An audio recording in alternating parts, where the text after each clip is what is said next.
Hello,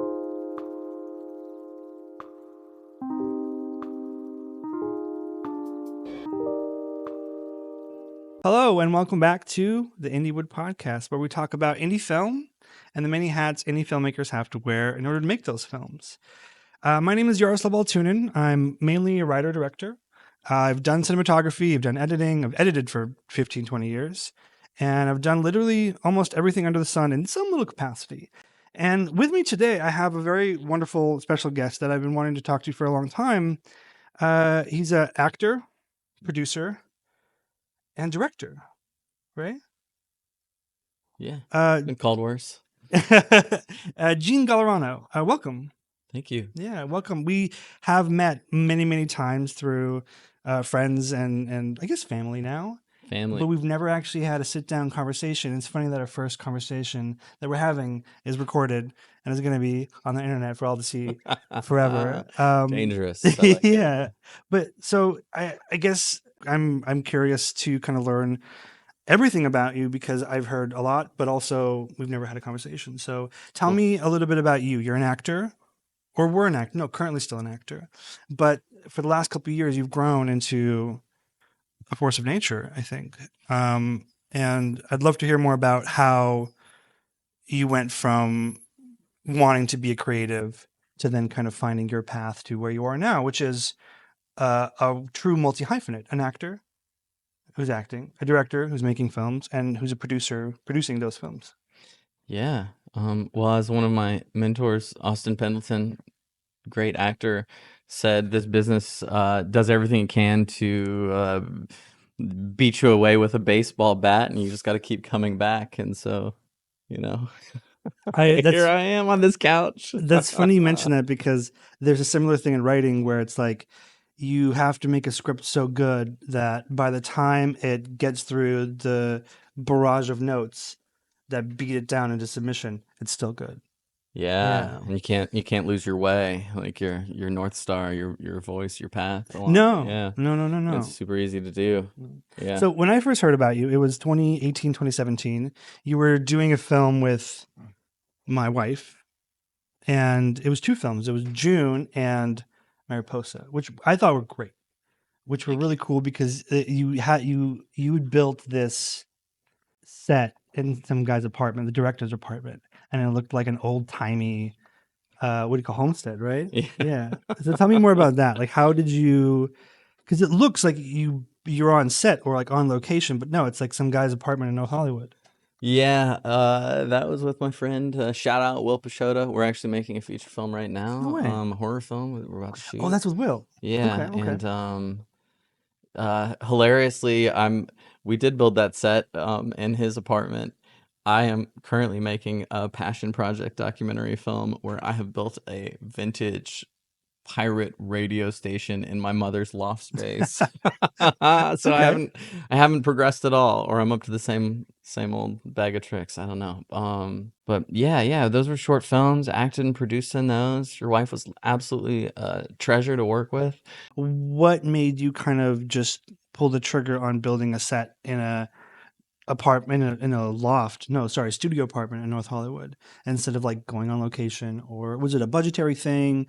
Was it a creative decision that you had control over? Because it was just one angle, it wasn't like the whole apartment. Yeah, and I think that was a part of it. And it's like, how are you going to go pay for a location that can be distressed and be beat up? And obviously, LA, everywhere you drive, they have, call us for prices. So everyone's pretty hip to it. I think even at 19, when I moved to New York City, I did, I don't know. I somehow I got into, as an actor, like the commercial world, and did a bunch of commercials. I think I was working at a bar, and one of the other guys that worked there was a filmmaker, and so we bought the Panasonic 100 DVX-B, which is the step above. It's a DV camera, and we're gonna make all of these different films. DV or mini DV?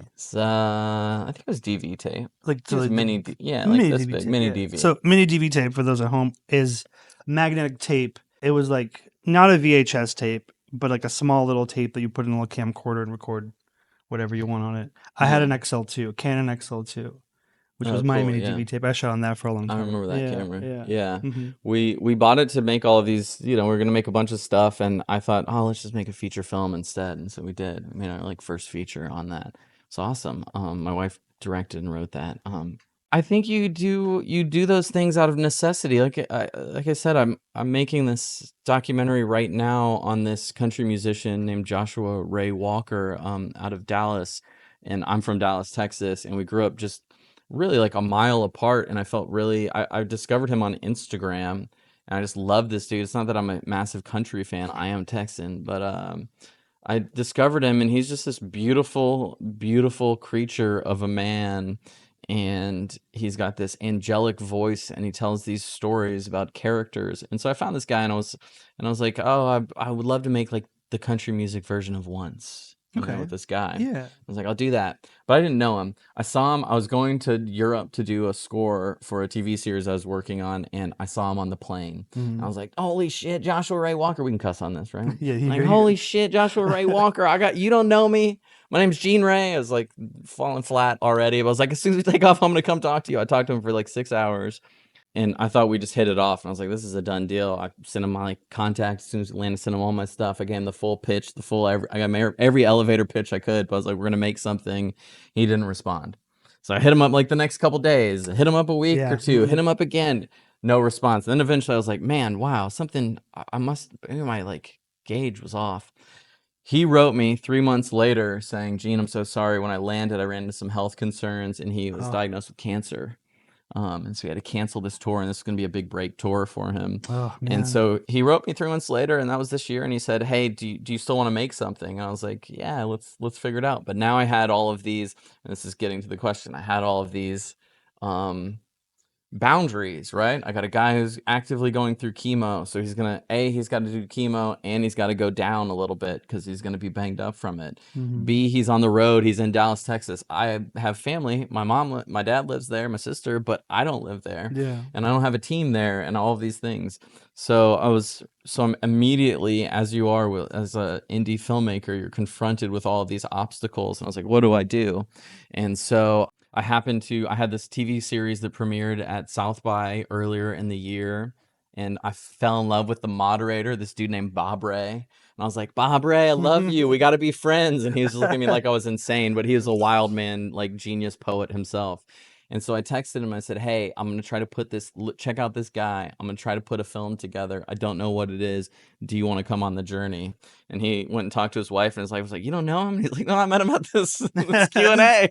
And she's like, and he said, I'll go with him for a week and shoot, and we'll see like if How it he's goes. Yeah. insane. So we went and we started shooting, but you run into all of these problems, Hmm. right? And I was like, how am I going to shoot this guy? Hmm. I don't have any resources. I'm like, I don't have any money. I'm just doing this. I borrowed a friend's camera. And I went and I was like, okay, we have to start shooting something. What if I'm running through all the problems?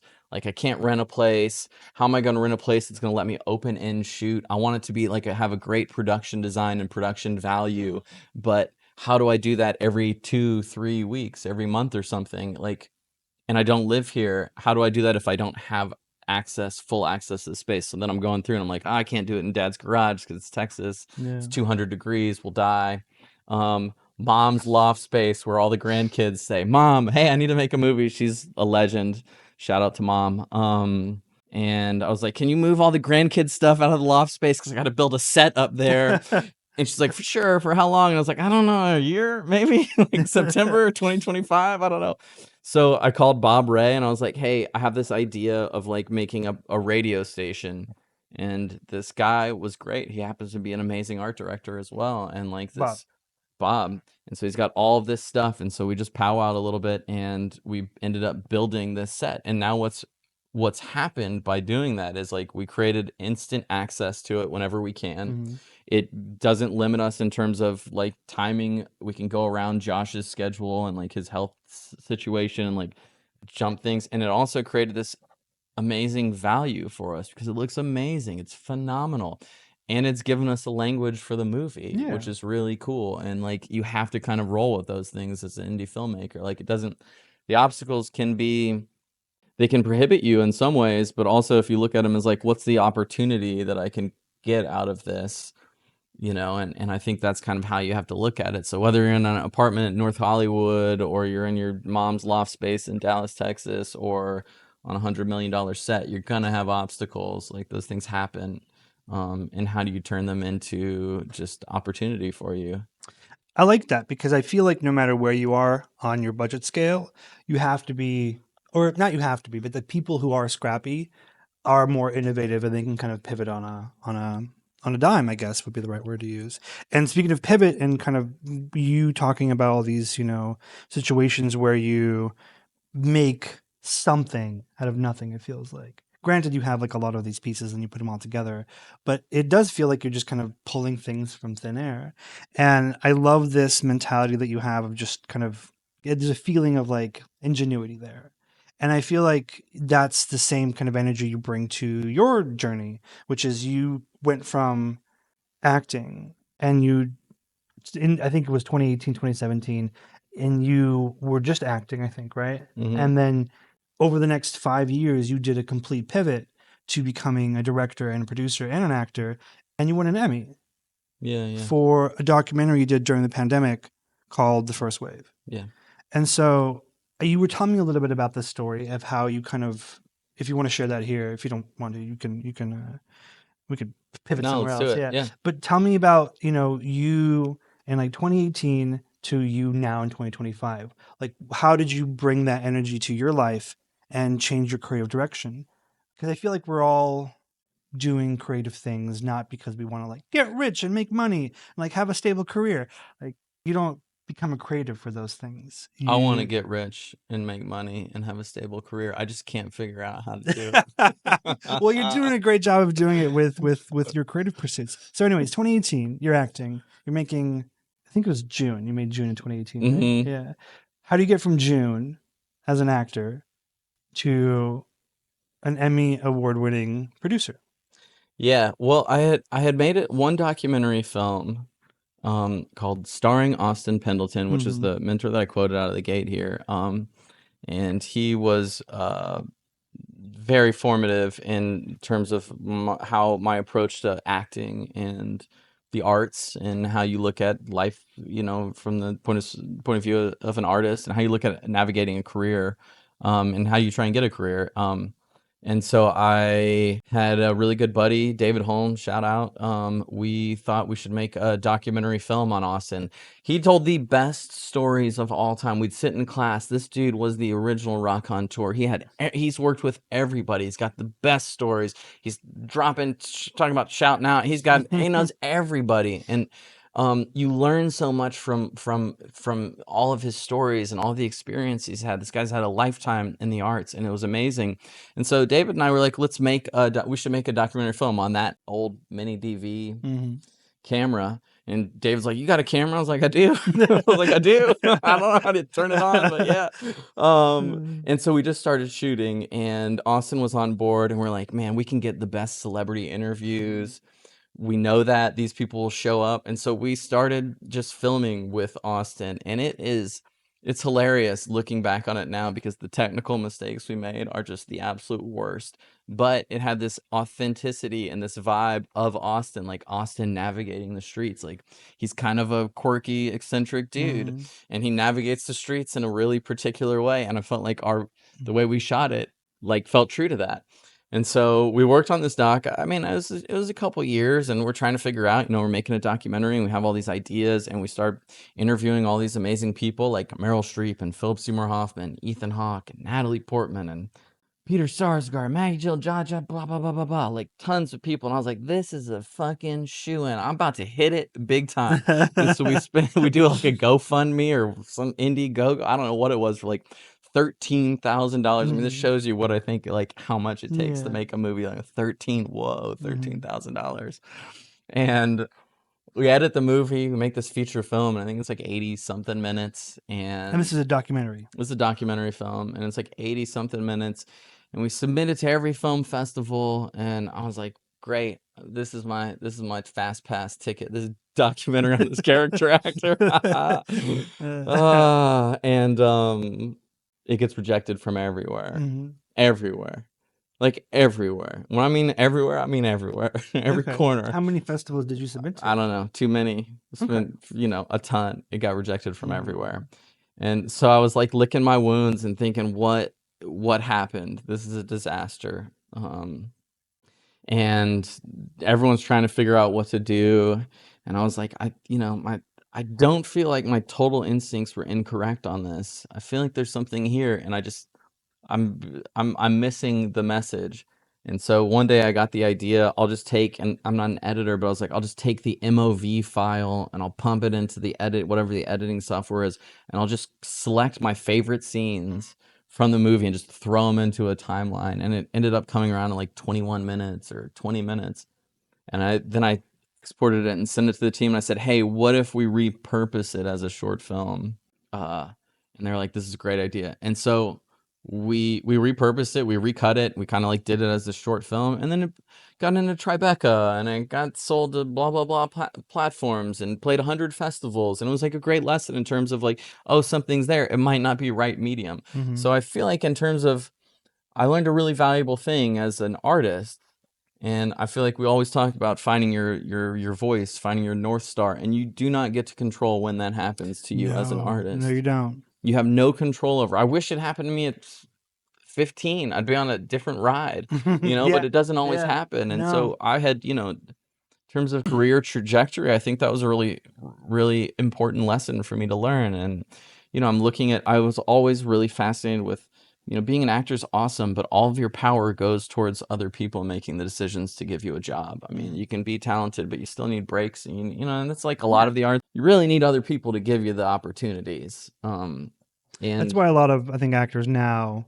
have their own production company because they don't want to wait for anybody. They just want to make their own stuff. Plan B. yeah, well, they get bored with just being the actor, and they Yeah. want to like have some agency over the whole process, and I totally get it. And yeah, so I think that was a great lesson. And I'm acting, and did like 500 black box plays and some great plays with, some awesome actors, and did some indie films, but I was always a little bit like, you know, I would always collect all of these people on all the sets that I thought were really talented. I was like, oh, look at this DP. Oh, look at this sound person. Look at this production designer. Like, they're really fascinating people. I can tell that Mm-hmm. person. It was probably like my first producerial instinct was like, I know that person's gonna be special. Mm-hmm. Like, I know that person's got it, whatever it is. I should hold on to them, like put them in my little to do later purse, my Yeah. little to do later man purse. And I was like, we're gonna make something. And so then I just started doing that with people, and it became fun, and it became really exciting to, in between auditioning, and it became really fun to start making things, and it felt empowering, and I really liked that part. Like, nobody could tell me not to do it. I mean, I was crazy. Like, we were spending our own money, and sometimes I got like the 7 credit card debt system going, and my wife did a soap opera, and God bless her, we spent all that money on another movie, and I love her. That's And how it works. Yeah. yeah, she's a Mm-hmm. dreamer, and she's a total hefe. Shout out to Christina Lind. And the industry shifted a bit, and you have to I had life also created its own obstacles, and I had a kid, and that fast tracks a lot of hard decisions for you, and so you have to make different Yeah. decisions. You have to set that table. That table has to be set every day. There is no way around it. And so I found myself in a pretty like heavy position. I was like, I gotta make money. I gotta be able to, but I'm an artist. I love this, and I'm doing all kinds of crazy jobs, to like find a way to support myself and Mm-hmm. support our family. My wife, we were out in LA, and she really wanted to go back to New York, and get her career back on track after having the kid. And she went back and stayed with some friends and got some jobs. And I was like, okay, so now I was teaching at USC at the time, and I was like, I'm having to pivot. I have to make a decision here. And of course, the true, God bless me, little artist inside was like, I'll go back to school. And you did. You not only went back to school, but you convinced people to let you in when there wasn't that opportunity. Yeah, I missed the deadlines. I was Yeah. like too late. I was like, And this I'll go was from, NYU, right? it was NYU, Mm. like for the master's program. I was like, man, this shows you where my like naive artist mind was. Like, I'm going to pivot to a career that can sustain a family, I'll go study news and documentary. Like, what a that's like a dying field, journalism. And I called the artistic director because I've been doing these things. Like I got a little 1080 camera, and I conned my way into being this one man band for like CNN and PBS and some of these online digital companies to go do really disaster zones. Like I talked my way into disaster zones, and I loved it because it was so real, and I started loving that part of it. I started loving that, like,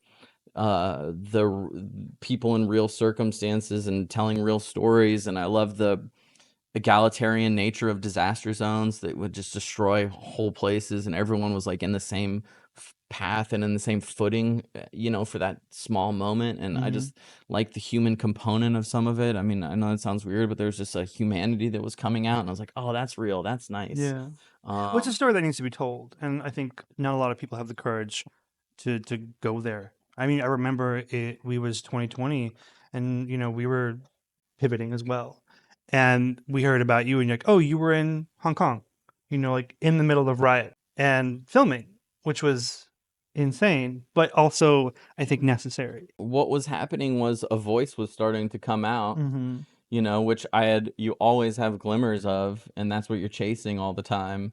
But, it's a real delicate thing. It's like that deer in the woods that if you step on the wrong twig, it runs off. Yeah. And man, how many times did I do that, and like throw it out there? And I was never afraid of going after, like taking the risk and reaching out. But the panning out is always the hard part you're hoping for. And so yeah, I called NYU. I called the head of the program, and I explained my situation, and I said, this is what This I've is been after doing. the admissions deadline.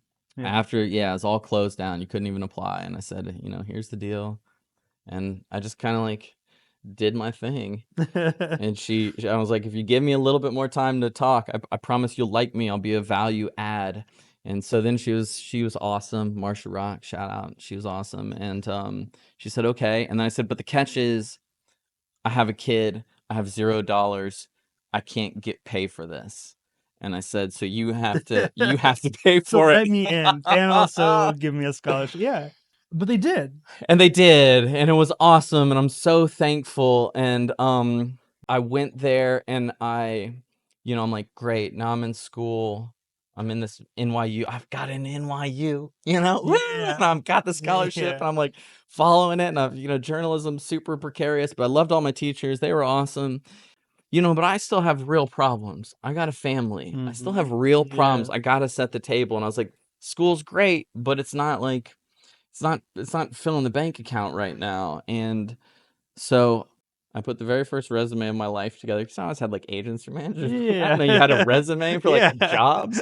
And so I Yeah. put this resume together, and I worked with a career counselor, and he was an all right dude, and he was nice, but I worked with him in hopes that it was like, now I get this resume, and you're gonna help me find a job, right? And of course, He was the journalism. new agent, right? Yeah, and I was Yeah. like, journalism, dying field, but I'm gonna get the job, and it's gonna I'm Mm-hmm. gonna see what I did. Here's a loaf of bread, honey.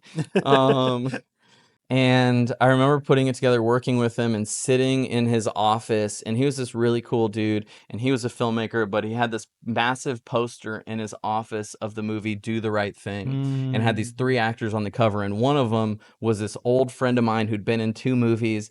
One of the actors, Paul Benjamin, R.I.P., shout out. And he was up there. And so I was in this hilarious mode where I'm talking to him, and at the same time I'm looking at Paul Benjamin, who I've worked with, and I was like, this is such a synchronistic moment. And I'll never forget him sliding it's like an American Gangster, like Denzel and Russell Crowe sliding the coffee cup back and forth to each other. And he slid my resume back across the desk to me, and he said, it's gonna be really tough for you. I was like, that was like quite a gut punch. I was like, and so I think I left, and I like went and walked the streets just for a long time, and I was like, what am I doing? What am I doing? Like, and I'm in a program. It's cool to go to school and all, but I needed something from Yeah. that. Like, I'm with all these people that are younger than me, and like I had to bring my kid to a couple classes, so I didn't have childcare, and I was like, that's cool. It was, entertaining, but I never got to do every assignment I had, it was a first pass, and that was the only pass I had time for because I got like trying to grind on the side and like Yeah. family and everyone else is turning in this work, and I felt real, I was getting like a little insecure about it, and I was like, man, this is what I thought was the gonna be my path has turned into a disaster, and I was like, this how can it get worse? And of course, then it did because the pandemic hit, right? And now school. So I'm like banking on this. I'm going to meet people at school Yeah. thing, and get this job. And somehow I'll just network. I'll produce my ass off. I will crack the code. Someone will give me the shot. Pandemic happens. School goes on to Zoom. And I remember I was doing some assignment for class, and at the time I lived in a railroad apartment. My wife was pregnant with number two. I Mm. didn't know that, of course, but I got the dog, got the wife, got the kid. Pandemic's happening. This massive story is happening out in the world. I'm trying to do the Zoom class, and one of my teachers, God bless him, was like, "Can you re-record the assignment from a different spot in your house?" And I was like, No. brother, I'm up against the wall. Like I'm up against the wall in every way. Literally, Like this is yeah. all I got. And then my kid comes in the frame, and I was like, that's like as good as it gets here. And it was dark, and I like, man, and all the little shooter jobs that I was, hustling for canceled overnight, and so like I lose like $40,000, and it was burly. I was like up against the wall, and I was like, man, this is what the options are like go live with my in-laws in Nova Scotia or maybe go back to Texas. Like this is if this thing holds out for as long as they're predicting. And I was like hustling, so I was like shooting something in the Navy Yard. They're making PPE, Yeah. for PBS. I mean, I'm hustling, but that's not paying anything. And so it was pretty bleak, it was pretty rough. And I was like, this is not a good situation. And of course, the artist in me is like hungry, like saying the biggest story of our lives is happening outside. This is New York City. It was the center of the epidemic at that moment. And I was Yeah. like, this is happening outside they're banging on the pots and pans. I was Mm-hmm. like, this is happening right now here. And I saw on Instagram a one this executive producer Alex Gibney, who I didn't know. I just followed him. I was following all the people during J school, like all the documentary filmmakers. So I didn't really know about. Said I'm executive producing a Matt Heineman COVID film. And Matt Heineman actually spoke at NYU, and I like Mm-hmm. talked to him a little bit afterwards, and he seemed like a super cool dude, and he was obviously going for it. And so I DM'd him, and I said, I'll do it. You put me in, coach. I'll do whatever. I'll volunteer if that's the need. And so then I got a call a couple days later, and they sent me over to a hospital, and I put like this mask on. They're swabbing me and fitting for N95s, and I got every shot on the planet. And I was like, wow, Jeez. this is happening. And then day one, so I'm a PA. I was hired as a PA, and day one, I'm like, I'm going to the most intense environment of all time. Literally. I'm going to the most Yeah. intense. And then I sat in a conference room cleaning equipment and like lining it out. And I was like, wow, I'm told this is the most intense environment. And then like the shooting team came back, and I was like, this is interesting. Here I am again. It's an interesting moment, of like, I actually remember I was such a geek. I watched the masterclass of this filmmaker, photographer, Jimmy Chin, Mm-hmm. while there at one point, because I cleaned everything. I like got it up to date, but I was just there shooting for 12, 14 hours. Mm-hmm. And, and so I watched this whole master class. It was kind of funny because I would eventually work for Jimmy, but they came back, and I was driving the director, Matt, home. And, I heard on the phone that one of the field producers was feeling very uncomfortable with it. They were having to carry the boom poles because it was such a tiny crew Mm-hmm. into the rooms, and totally warranted. It was terrifying. This is when you're afraid to touch the handles Yeah. of Yeah. stuff, Yeah. and people are like wiping down their Their groceries and groceries. shit. Mm-hmm. Like no one knew anything. The ICUs were like 100 degrees. They're trying to burn out the COVID. It's truly the height of it. And so I heard that was happening with one of the team, and I didn't know anybody. They didn't know me, and I just texted Matt at I dropped him off at whatever time, and I texted him at 1 a.m. and said, I'll do it. And he sent me a text being like, okay, well, let's see. And then like 5 hours later he said, okay, you're in. and and so I drove in, and I went in with a cameraman, one of my absolute soul brother mentor figures, Ross McDonald, shout out. We went into the ICUs for about 8 hours that morning, and then we went into those morgue trucks for the second 8 hours. I was in the morgue, and we were like watching the pallets of bodies That's going into crazy. the 18 wheelers that you saw on the news, and I was like, holy shit, this is a wild ride. And I called the, and I called the one of the producers and the head of Matt's company, and I said, listen, and I went home and I was terrified. I was like, I'm just probably gonna die tomorrow, and I just brought it home to my wife, and I That's was scared to insane. breathe, and Yeah. you didn't know anything. I was like bleaching, like basically hard scrubbing with soft bleach. I just Hmm. didn't, you didn't know anything. It Yeah. was terrifying, and I called him the nenext morning. I said, listen, I'll do this. And I felt like it was really important. I did feel that, and I was like, I'll do this, but you need to give me an apartment and a car today because I can't go home to my family. And I Yeah. think that alerted them. They had no idea who I was. They thought I was some like NYU kid, and I No. was Yeah. like, and they're like, wait, whoa, whoa, and they're good people, and so like, wait, this guy Gene's got a family. Holy shit, like, and so they took care of me. They were awesome, and like we went after it, and I don't think there was anybody who spent more time in the hospitals than me. Like I rotated with a lot of the DPs, like the best DPs on the planet, like best producers on the planet. Matt made directed this film, and I think that is going to be the historic record for that time. And yeah, it won like Emmy, and I think it was actually too. It probably should have won every award. I think it was too raw for people. I think it was too close to home for people to want to accept it. Like who Yeah. wants to watch that movie? I don't want to watch that movie still, but like I'm so close with the families and the nurses and the nurse families and the doctors that we're involved with and their families, and like we have this massive, we made this massive, we called it just the first wave family, and it was amazing because we went through all of this wild stuff together that very few other people were going through. I mean, I'm not like number one at anything in my life, but I think I'm probably like top three people to spend that many hours during that time in the hospitals, like media people. Yeah. And I'm probably pretty far up there. And it was a formative experience. And I knew what it was and I felt it. And there were days I'd just be sobbing inside my like masks and just filling my N95 up with snot. You're not afraid to touch your face. Yeah. And so it was Jeez. wild, but it felt like as coming on as a producer in that film, like felt like a big like a real big switch, and I'm eternally grateful to that whole team and to and Matt and just everybody that's a part of that and given me that opportunity. I was talking to some kid this morning and who actually is at NYU now, and I spoke to their class, and he said I did transcriptions on the first wave. And I was like, oh wow, of course we didn't meet, like Yeah. we didn't meet anybody. We're all isolated, and Mhm. I was like in the hospital, and he's who knows where he was. And it was funny. I told him, he was like, how do I get the opportunity? And I said, well, listen, we're different. I was older. Everyone's on their own journey.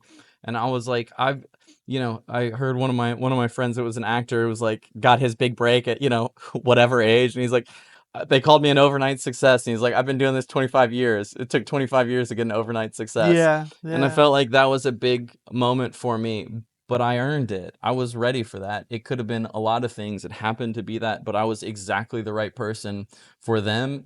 I'm convinced there's nobody that would have been better than me at that job. You're right. Yeah. And and I was also very grateful for the opportunity to express that through my work and through my, it is an art, and producing is an art in a lot of ways too, and it's a human art, and there's a lot of components to it, but it was yeah, it was a formative moment, and built off a lot of work, and it opened a lot of doors for me. And it opened doors with like the next job I went to was with Jimmy Chin and Chai Vasarhelyi, who directed the Oscar winners for Free Solo, and I produced a 10-part series for them right after that. And I was like, wow, this is amazing, working with like the greatest adventure athletes in the world. And then Wow. like did another movie with Matt, which is like and a TV series, and then did another TV series with Jimmy and Chai. And so like it really like allowed me to go full expression in this world and working with the best documentary filmmakers and like filmmakers on the planet. Hmm. And you just learn so much from that. And it was, if you have the talent and if you get the right opportunity, you get to exceed that, and like it all meets, and that's really exciting. And it doesn't happen for everybody, and it's a really tough.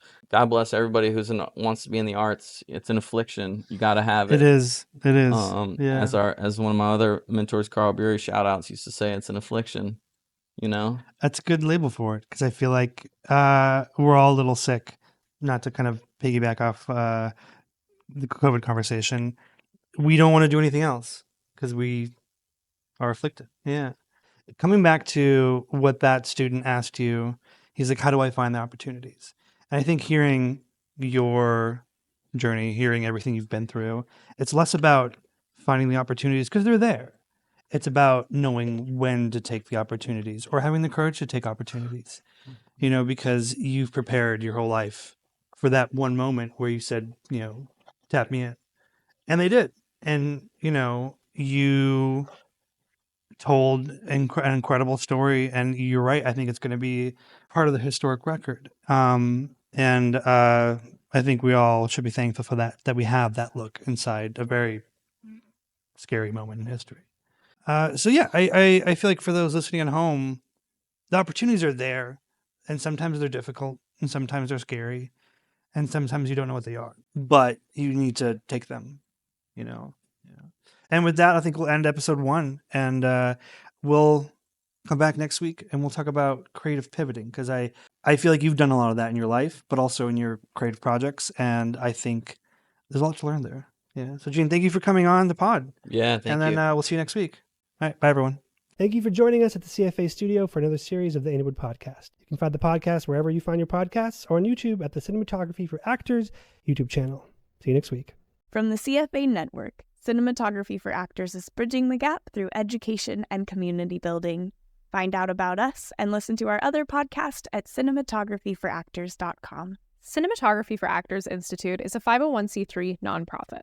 For more information on fiscal sponsorship, donations, because we're tax exempt now, so it's a tax write-off, and upcoming education, you can email us at contact@cinematographyforactors.com. Thanks.